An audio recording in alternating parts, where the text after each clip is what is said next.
2023 모등밀보 신춘문예 시 당선작 다락빌레의 소로간소 안시표 섬 노을이 바다를 펼치면 다락빌레 벼랑 속으로 거친 숨결 하나 하늘로 간 소에 소가 있었지. 도시의 아파트 한 채처럼 송아지를 분양받은 큰어머니 차양 넓은 햇살이 작은 어깨에 내려앉아 들판의 하루가 감투로 숨차오를 때 다락빌레 한가운데 소의 잘근잘근 대는 소리에 잠시 쉬어가고는 했지. 하양 떠밀려오는 벼랑 파도 소리가 무성한 파도롱을 이끌고 수초의 혼을 빼놓을 때 개구리 숨죽이며 알 낳은 소리 공기방울로 터져나오고 진흙 물뱀 꼬리는 바람의 온기를 감추며 저물어 갔지. 어딘가 장수풍뎅이 물가에 지문 찍듯 소의 지천을 쿵쿵거리며 소의 발굽소리 다가올 적 겁없이 손에 쥔 버들막대 하나 물가에 비친 늙은 호박 같은 엉덩장을 찰싹 내리치고는 했어. 목을 축이는 소의 울음 곁 하얀 목덜미를 씻는 큰어머니의 환한 하루가 이렇듯 흘러가는 어진 눈매에 느려도 천리를 가는 황소의 콧김으로 점점 소와 뜨겁게 맞닿던 어느 여름날이었어. 꿈결 소에 비친 낫달을 사각사각 베어물다 생이가래 속으로 툭 떨어진 이빨 찾으려 손을 집어넣던 딸에 간질대는 물뱀에 울면서 깨어난 다락빌레엔 종일 비가 내렸고 옷자람 풀을 쫓다 벼랑 아래로 큰어머니의 황소는 벼랑간 떨어졌지. 바다는 굵어지는 빗소리에 큰어머니의 상혼에 궁핍을 남기고 그 해 물은 콜타르 감정이 다락빌레 소를 자르니 쭉 뻗어나간 신장로에 소금핀 마른 눈물만 번져갔어. 서쪽 돌 염전 따라 빌레의 명치 끝을 밟으면 다락 쉼터 표지석을 만날 수 있어. 바람 부는 날 이곳에 서면 수평선 너머로 간 큰어머니의 황소가 아직도 소의 잘근잘근 대는 소리를 씹으며 바다로 터져나간 신음을 삼키는 것 같아 먹먹해지고는 해.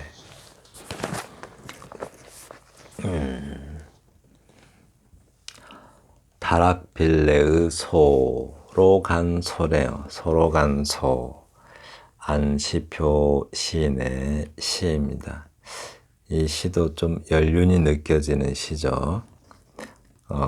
모등일보는 광주에 있는 신문사인데 내용은 제주도 내용이에요. 제주도에서는 이 소, 지난번에도 제주도 시를 다룰 때 소에 대한 이야기가 나왔는데 제주도 문화적 특성상 소와 상당한 어떤 그 감회가 있는 것 같아요. 이 소하고 이 소는 음매하는 소죠. 이 소는 연못, 못, 무릉덩이 좀 큰 거, 그러니까 늪처럼 보이는 것, 늪은 늪인데 좀 작은 늪을 소라고 해요. 그리고 다락빌레, 다락은 아시죠? 좀 뭔가 올려놓을 수 있는데 빌레는 너럭바위를 빌레라고 그래요. 너럭바위 아세요? 뾰족하게 기둥처럼 바위가 생겼으면 그걸 대부분 촛대바위라고 해요. 그런데 평상처럼 넙죽하게 생겼으면 그것을 너럭바위라고 합니다. 그런데 이때 다락처럼 생긴 그런 너럭바위가 있었나 봐요. 그 너럭바위에 얽힌 과거의 기억을 시로 표출한 듯 합니다. 섬 노을이 바다를 펼치면 다락빌레 벼랑 속으로 거친 숨결 하나, 하늘로 간 소에 소가 있었지 라고 했어요. 섬 노을이 바다를 펼친대요. 그죠? 노을이 어떻게 바다를 펼치겠어요? 그런데 섬 노을이 바다를 펼친다라고 했어요. 원래 바다는 푸른색으로 띄고 있죠, 낮에. 그런데 섬 노을, 섬에 노을이 지면 그 바다도 노을 색깔로 바뀌니까 바로 섬 노을이 바다를 펼쳐놨다 이렇게 표현한 것 같습니다. 다락빌레 벼랑 속으로 다락빌레가 있으면 대부분 그 밑에는 그 벼랑 낭떠러지죠. 거기에 파도가 부딪히고 그렇게 해서 생긴 뭐 바위를 뭐라고 하죠? 잊어버렸는데 그 다락빌레 벼랑으로 거친 숨결 하나라고 해요. 이 숨결은 바다의 숨결이겠죠. 아마도 파도 소리일 겁니다. 하늘로 간 소에 소가 있었지. 거기에 연못 하나 있었나 봐요. 그런데 여기 소가 이 연못이 그러니까 늪이 이 소는 늪이라고 할게요. 이제부터 이 늪이 하늘로 갔대요. 아무래도 우리 하늘로 갔다라고 말하면 뭐 좀 죽었다는 생각이 들죠. 근데 이게 하늘로 간 소라고 해요. 아무래도 소가 그 늪이 어떤 그 개발 바람에 제주도 막 개발하죠. 막 건물 짓고 아스팔트 깔고 좋은 거 다 없애버리죠. 그런 개발 바람에 그 늪이 사라진 듯 해요. 아무래도 도로가 깔린 거겠죠.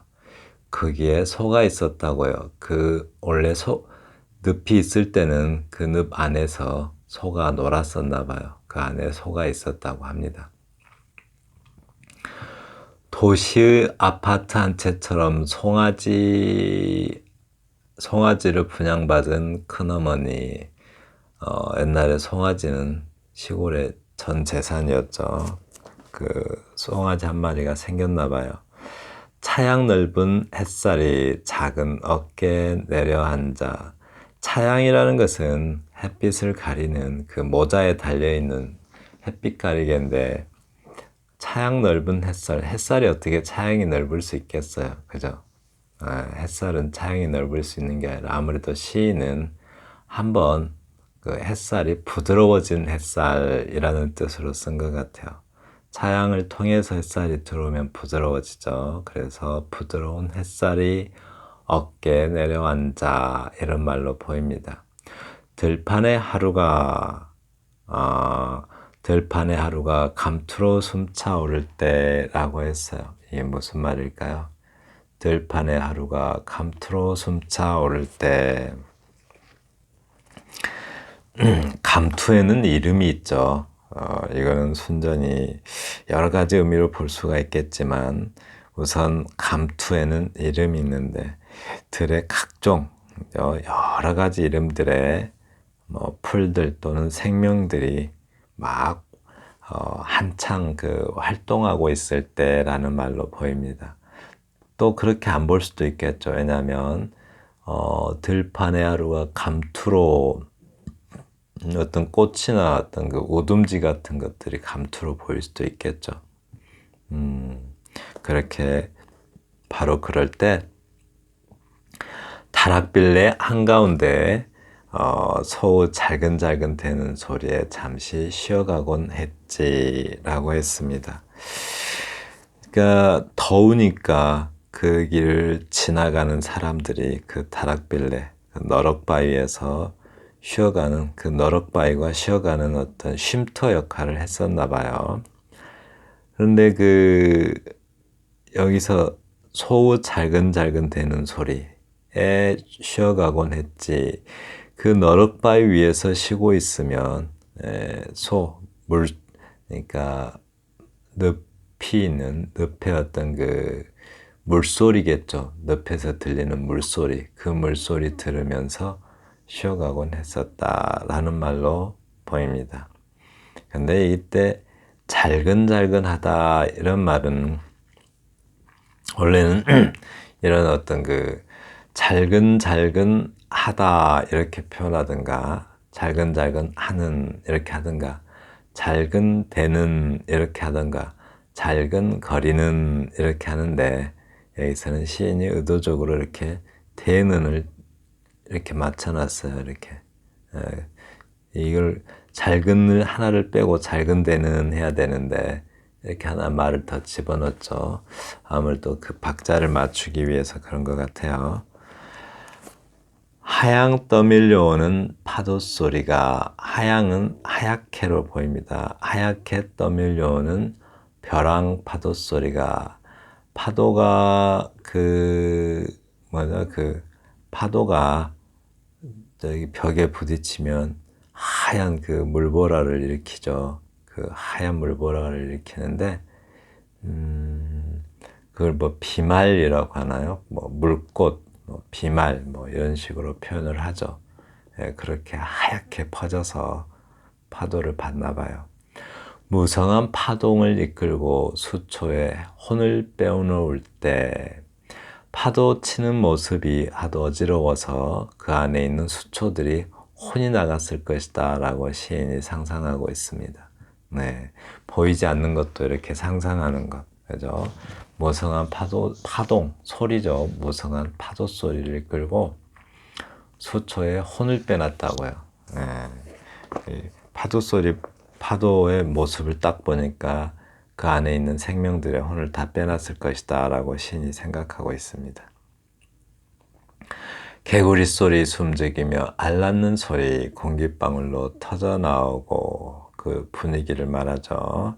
진흙 물뱀꼬리는 바람의 온기를 감추며 저물어 갔지. 이 진흙 물뱀꼬리를 보면서 그 바람의 온기를 감추며 시간이 저물어 갔다라고 말하고 있습니다. 네. 이 표현이 참 여러 가지가 겹쳐 있어서 표현이 참 신선하죠.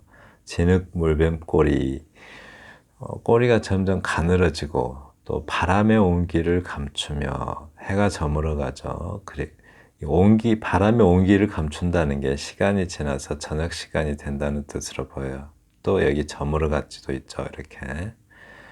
어디선가 장수풍뎅이 물가에 지문 찍듯 소지천을 쿵쿵거리며 눈에 보이는 것도 이렇게 표현할 수 있다는 것 아주 좋죠. 눈에 보이는 것은 눈에 보이는 대로 표현할 수 있는 것. 뭔가 글을 쓸 때 장면이 눈에 떠오르듯이 이렇게 눈에 떠오르게 써야 돼요. 그래야 글로 그림을 그리는 것이 되겠죠. 장수풍뎅이 보신 적 있나요? 장수풍뎅이. 뭐 사슴벌레 같이 생긴 거 있죠. 그 장수풍뎅이가 물가에 지문 찍듯이 소지천, 지천이라고 하는데 소의 땅 여기저기를 말하죠. 소의 여기저기를 쿵쿵거리며 이렇게 다녔대요. 사실 소리 안 나는데 혹시 바닷가 뻘 같은 데 보면 그 짐승들 움직이는 장면을 보세요. 막 굉장히 빠른 속도로 막 뛰어다니죠. 그 모습을 보면서 시인은 쿵쿵대는 소리로 듣고 있어요. 사실은 소리 안 들리죠. 그냥 그 곤충의 입장에서 보면 그것도 쿵쿵 도는 소리이겠죠. 소의 발굽소리 다가올 적 겁없이 손에 쥐어진 버들막대 하나. 버들나무 아세요? 버들나무? 수양버들이 있고 능수버들이 있고 갯버들이 있고 왕버들이 있고 있죠. 이런 거는 대부분 갯버들입니다. 우리가 왜 버들 강아지라고 말할 때 대부분 갯버들을 말해요. 곧 피겠네요. 3월 되면은 아주 강아지처럼 예쁜 꽃들이 피죠. 물가에 비친 늙은 호박 같은 엉덩짝을 찰싹 내리치고는 했어. 소의 엉덩이를 이렇게 표현을 해놨어요. 물가에 비친 늙은 호박 같은 엉덩짝. 표현 참 기가 막히죠. 물에 늙은 호박이 노란 색깔을 띠죠. 소의 엉덩이 색깔하고 비슷하죠. 그게 물속에 비친다고 상상을 해봐요. 그리고 물결이 인다고 상상을 해봐요. 네, 그렇게 생긴 엉덩이가 소의 엉덩장이래요. 목을 축이는 소의 울음켜. 소가 그 목을 축이면서 뭔 소리를 내죠. 그때 그 곁에 큰어머니는 같이 있어요. 단짝이 되어서. 소의 단짝이 되어서 큰어머니가 목덜미를 같이 씻고 있어요. 이렇게. 이렇듯 흘러가는 어진 눈매. 이 눈매를 아무래도 그 소의 눈매를 말하는 것 같아요. 연못을 하나의 눈으로 볼 수도 있을 것이고, 연못, 늪, 그 물 자체를 하나의 눈으로 볼 수도 있겠죠. 그런데 또 음매하는 소의 눈매도 눈으로 볼 수도 있겠고, 여기서 보면 이렇듯 흘러가는 어진 눈매 한 걸로 봐서 연못을 말하는 것 같아요. 그 늪을. 네. 느려도 천리를 가는 황소의 콧김으로 라고 했습니다. 느려도 천리를 간대요. 황소의 콧김이. 황소가 숨 쉬는 거 보셨어요? 푸 길게 쉬죠. 이렇게 하고 숨을 쉽니다. 그래서 이렇게 표현하는 듯해요. 천리를 갈 정도로 그 콧김이 멀리 간대요. 겨울에 아주 추울 때 황소가 콧김 쭉 뱉으면 이렇게 이 콧김이 하얗게 보이죠. 저 길게. 점점 소와 뜨겁게 맞닿던 어느 여름날이었어. 이게 무슨 말일까요? 늪과 뜨겁게 맞닿던 어느 여름날이었어. 이렇게 표현해요. 그 연못을 자주 찾는 계절은 아무래도 여름이겠죠, 여름. 예. 그러니까 점점 더워지니까 소가 연못을 의미하는 소에게 자주 들르겠죠. 더 가까이 다가가고 그런 여름날이었대요. 그러니까 자꾸만 연못에 다가가는 그런 여름날이었다고 해요. 꿈결, 소에 비친 낫달을 사각사각 베어물다. 이 표현 참 예쁘죠. 연못에 비친 그 낫달을 사각사각 베어물다 이랬어요. 연못에 비친 낫달이라기보다는 거기서 소가 소에서 풀을 뜯고 있었겠죠. 소가 소에서 풀을 뜯고 있었는데 거기에 낫달이 낫달 초승달이 좀 이렇게 누가 베어문 것처럼 생겼잖아요. 그 낫달이 초승달 같은 거. 약간 해가 질 때 초승달이 뜨죠. 서쪽에서 해가 질만 하면 초승달이 뜨는데 어떨 때는 낮에도 달이 보여요. 그게 대부분 초승달이죠. 그런데 아침에 서쪽에서 달이 뜨면 그건 금음달이죠. 아래쪽이 팍 베어문 것처럼 생겼어요. 아침에 보면 그것을 금음달이라고 그러고 오후 저녁 무렵에 뜨는 달을 초승달이라고 하는데 그 초승달은 위쪽이 베어문 것처럼 생겼어요. 그래서 시인이 마치 소가 풀 뜯는 소리를 그 달을 초승달을 사각사각 베어물다 이런 말로 이렇게 써놓은 것 같아요. 네, 그렇게 베어물다가 생이가 아랫속으로 툭 떨어진 이빨을 찾으려 손을 집어넣던 딸의 간질대는 물뱀에 울면서 깨어난 다락빌레엔. 생이가래는 혹시 개구리밥 아실지 모르겠어요. 개구리밥 물에 막 떠서 자라는 풀이 있죠. 물을 다 덮어버리고 또 부평초 개구리밥을 부평초라고도 해요. 식물 읽어주는 시인 유튜브에 들어오시면 많이 보실 수 있어요. 생이가래는 부평초는 아니에요. 개구리밥도 아니고 좀 닮긴 닮았는데 좀 더 큼직큼직하고 딱히 설명하기 어려운데 수북하게 핀다는 면에서는 개구리밥이랑 비슷한 모양으로 자라요. 그걸 생이가래라고 해요. 아무튼 물 위에서 자라는 풀이다라는 것은 알 수 있겠죠. 그리고 거기에 툭 떨어진 이빨을 넣으려고 이빨을 찾으려고 손을 집어넣은 딸에 그 밑에는 뻘처럼 끈적끈적한 흙들이 있는데 거기다 손을 집어넣는다는 건 좀 무서운 일이죠.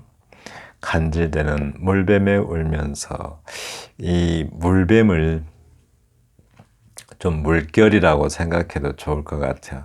진짜 물뱀일 수도 있지만 물결에 울면서 물결이 손에 닿으니까 그걸 물뱀이라고 생각해서 놀래가지고 울면서 깨어난 다락빌레의 닭꿈이었대요. 다락빌레엔 종일 비가 내렸고 다락빌레에서 잠들어서 깨어나 보니까 종일 비가 내렸다고 합니다. 웃자란 풀을 쫓다 벼랑 아래로 큰어머니의 황소는 벼랑간 떨어졌지. 황소가 갔네요. 이 풀 뜯다가 먼 데로 갔다라고 합니다. 네. 바다는 굵어지는 빗소리에 큰어머니의 상온의 궁핍을 남기고 바다는 굵어지는 빗소리, 울음소리 이렇게도 보이죠. 그 큰 재산을 잃어버렸으니 전 재산이나 마찬가지인 소 한 마리를 잃어버리고 큰어머니는 상온의 궁핍을 입었다고 해요. 상혼, 넋이 나가는 상태를 상혼이라고 그러죠. 이를 상자에다가 혼자이기 때문에 그런 어떤 넋이 나갈 정도의 궁핍을 남겼다고요. 소를 잃어버렸으니 전 재산 다 잃어버린 거죠. 옛날에는 소가 아주 큰 재산이었으니까 그해래요. 그렇게 된 해에 물은 콜타르 감정이 다락빌레 소를 자르니 콜타르 감정이라고 그래요. 콜타르 감정. 아주 피도 눈물도 없는 아스팔트 감정이겠죠. 다락빌레 소를 자르니 소가 사라졌네요. 소를 없애버리고 이 늪이라는 걸 없애버리고 거기에 아스팔트 깔아버린 모양이에요. 쭉 뻗어나간 신장로에 소금 핀 마른 눈물만 번져갔어. 그렇게 개발에 희생된 사라져버린 연못을 보고 눈물이 나긴 나는데 눈물이 젖을 정도는 아니었나 봐요. 메마른 눈물이죠. 감정이 있긴 있는데 다 메말라버린 그런 감정들만 남아있다고 합니다. 서쪽 돌 염전 따라 빌레의 명치 끝을 밟으면 다락 쉼터 표지석을 만날 수 있어. 다 사라지고 그 표지석만 있나 봐요. 바람 부는 어느 날 이곳에 서면 수평선 너머로 간 큰어머니의 황소가 아직도 소우 잘근대는 소리를 씹으며 라고 했습니다. 이게 지금 소우 잘근대는 소리를 씹는다고 하는데 원래 늪이 잘근대는 소리를 내는 것은 큰어머니의 황소가 거기에 빠졌기 때문에 그렇기 때문에 이런 소리가 난다라고 생각하는 것 같습니다. 바람 부는 어느 날 수평선 너머로 간 큰어머니 황소가 아직도 소 잘근달근대는 소리를 씹으며 시인에게는 잊혀지지 않는 그런 한 사건인 것 같습니다. 네, 계속 아직도 소 잘근달근대는 소리가 들리나 봐요. 시인만이 상상할 수 있는 거죠. 바다로 터져나간 신음을 삼키는 것 같아 먹먹해지고는 해. 아직도 그런 생각을 하면, 그때 그 시절 생각을 하면 가슴이 먹먹해지곤 한다라고 말하고 있습니다. 네, 지금까지 2023년 무등일보 신춘문예 시 당선작 다락빌레의 소로간 소 안시표 시인의 시를 함께 감상하였습니다. 감사합니다.